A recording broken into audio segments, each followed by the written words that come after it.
Hello everyone, it's me again, Papa Michael. Maaga tayong nakapila dito sa lugar na to. At tayo na ang naghihintay ng sakay.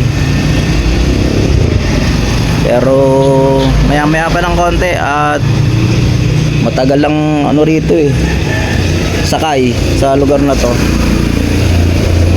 Kaya wag tayong mainip sa paghihintay ng sakay. Darating dyan. Kumusta na nga pala ang inyong mga kita, mga kapaling? Kung ako naman ang tatanungin nyo, meron ng kita, isang biyahe 30 pesos. Yun nga, hindi pa nasusundan.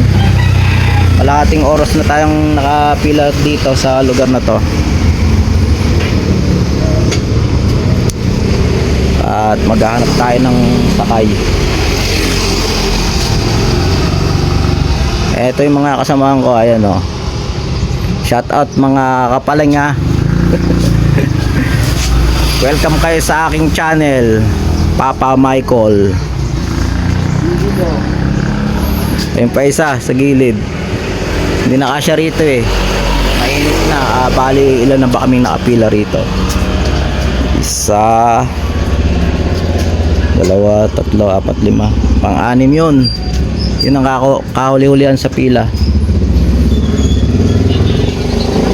Tapos dito nga pala mga kapaling, sa lugar na to yung lalong-lalo na yung mga motor na single na ganyan yung kasing iba nagmamadali sa pagdadrive. Medyo dahan-dahan kayo sa lugar na to ng pagpapatakbo ng motor at delikado rito. May na-aksidente na rito Dahan-dahan lang sa pagpapatakbo, lalo na yung mga motor na single, para iwas tayo sa disgrasya. Yan, wala pa tayong pasahero. Maghihintay pa tayo hanggang mamaya. Pero dito puntahan natin at baka meron na.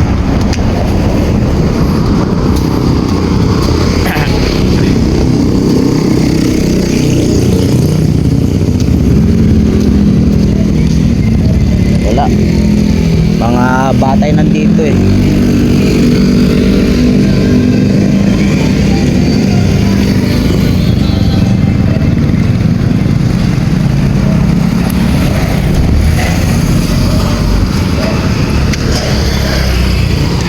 Balik na tayo dun ulit sa ating pwesto.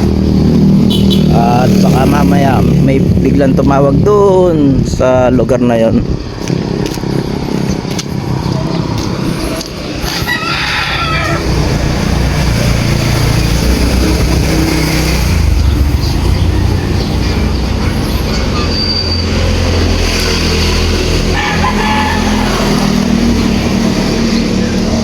Yan, wala pang talagang sakay.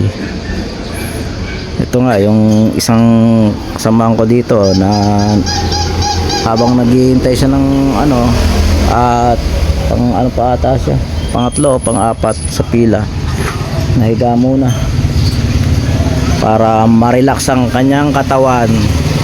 At habang tayo na may nag-aabang ng pasahero kaya lang mukhang mamaya pa tayo masasakyan.